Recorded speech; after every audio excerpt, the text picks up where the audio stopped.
Hey, Truth Seekers. I'm Dr. John DeLynn. I'm very excited to have you with us on our first episode of the Understanding Mormonism YouTube channel. Today, we are going to be kicking off this channel with a really interesting and important topic. The topic that we're covering today is, how did Joseph Smith become a treasure digger? Now, I'm guessing that a lot of you don't even know that Joseph Smith was a treasure digger. If you go to the LDS Church's own website, you will find that they are now acknowledging it in 2020. Here's a quote from the website under the title Treasure Seeking. It basically says, Joseph Smith's critics often tried to disparage him by calling him a money digger or a treasure seeker. Joseph Smith acknowledged in his official history that Josiah Stoll had hired him in 1825 to assist in a treasure-seeking venture in northern Pennsylvania. We can go on and talk more about it, which we will, but that's basically just an acknowledgement by the Mormon Church that Joseph Smith was a treasure digger or a treasure seeker. So what we're going to be covering today is, how in the heck did this happen? This Christian farm boy, how did he become a treasure seeker? This guy who ends up being prophet of the Church of Jesus Christ of Latter-day Saints. So let's dig in and try to understand it. It all begins actually with the legend of a pirate named Captain William Kidd. Captain William Kidd was a famous Scottish pirate who lived in New York in the late 1600s. During his time in New York, Captain Kidd buried some treasure on Gardiner's Island near Long Island, and this treasure was later recovered by authorities. This led to speculation that Captain Kidd had buried additional treasure throughout New England. Captain Kidd was hung in 1701, and this added to his lore. And so over the next 100 years, rumors and legends about Captain Kidd bearing treasure all throughout New England grew and grew and grew. And surprisingly enough, you may or may not know this, you probably don't, Joseph Smith himself was known to be a fan of Captain Kidd's stories as a boy and as a youth. One Palmyra resident, Philetus Spear, wrote that Joseph Smith Jr., quote, had for a library a copy of the Arabian Nights, stories of Captain Kidd, and a few novels. Anna Ruth Eaton, another of Joseph Smith's Palmyra neighbors, counted the redoubtable Captain Kidd as Smith's, quote, hero, saying that Smith had, quote, the autobiography of Captain Kidd, the pirate.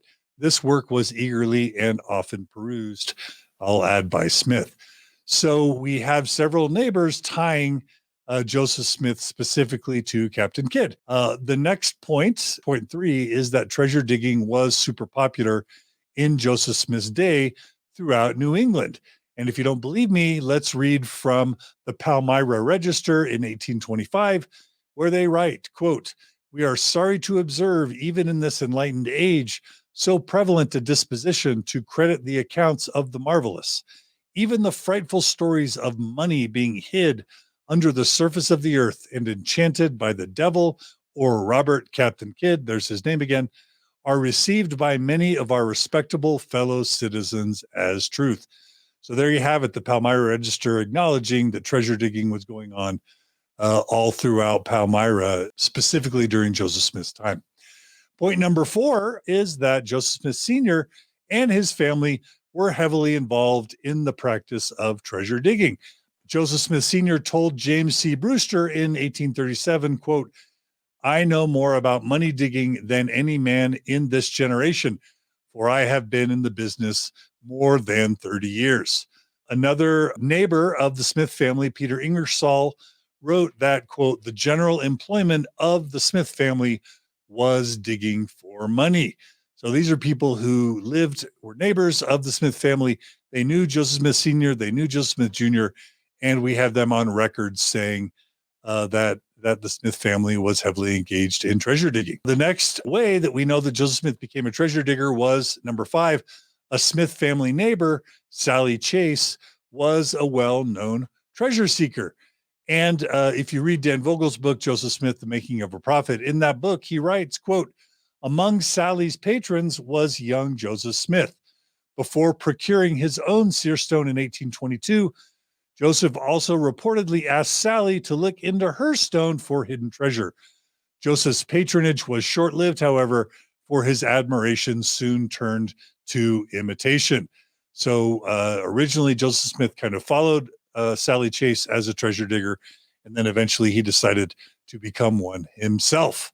All right. What's the next point? The next point is that number 6, the Smith family was quite poor and was often financially desperate.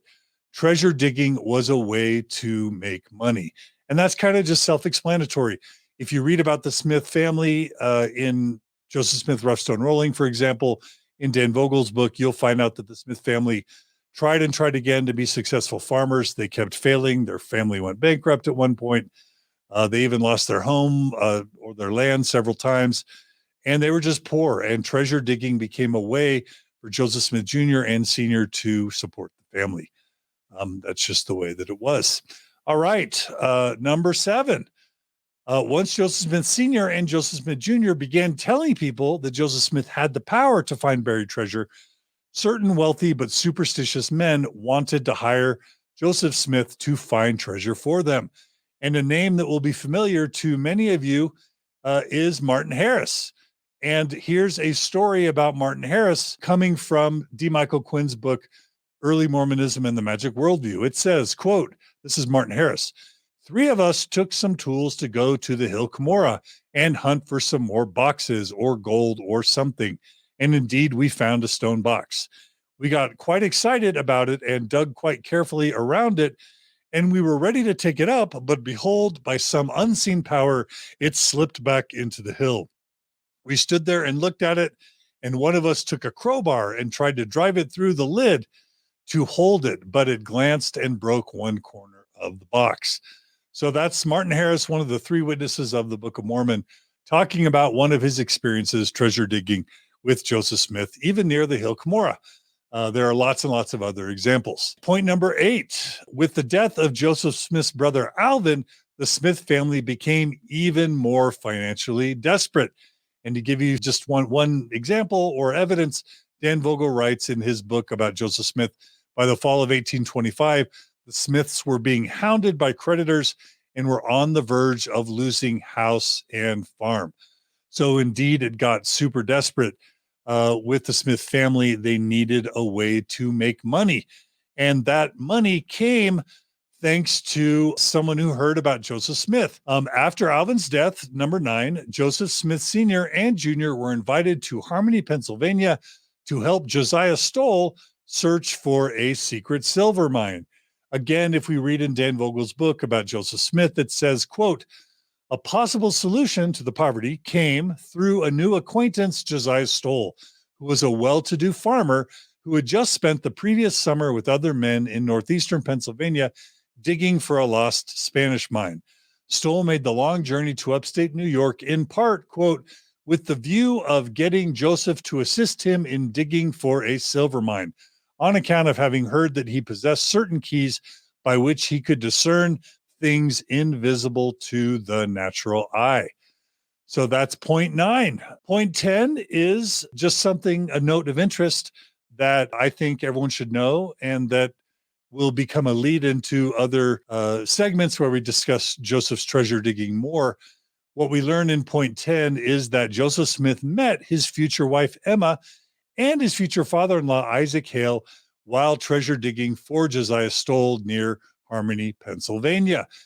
And again, we have a quote about this. This is Isaac Hale himself. So this is Joseph's father-in-law. He wrote, I first became acquainted with Joseph Smith Jr. in November 1825.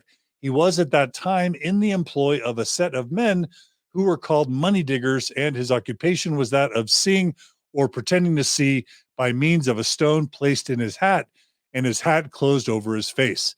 In this way, he pretended to discover minerals and hidden treasure. He goes on to write, Smith and his father were employed in digging for a mine that they supposed had been opened and worked by the Spaniards many years since. Young Smith gave the money diggers great encouragement at first, but when they had arrived in digging to near the place where he had stated an immense treasure would be found, Joseph Smith said the enchantment was so powerful that he could not see. So there you have it. That is how Joseph Smith became a treasure digger. We hope that you've enjoyed this brief episode. There are several questions that we want to answer in future episodes. What was it like searching for treasure with Joseph Smith? Did Joseph Smith ever find any hidden treasure? Has the LDS Church been open and honest about Joseph Smith's treasure digging? To what extent was the Book of Mormon or the Mormon Church an outgrowth of Joseph Smith's treasure digging? And finally, is Joseph Smith's treasure digging a problem for Mormonism? Finally, we hope you've enjoyed this episode. What we need from you, please subscribe to our YouTube channel if you haven't, so that you can get additional episodes as they come out. Please share this video far and wide if you're willing and able to do so. Please share your feedback to me on this presentation. If there's anything you want to add or correct or fix or change or recommend for future episodes, you can do that.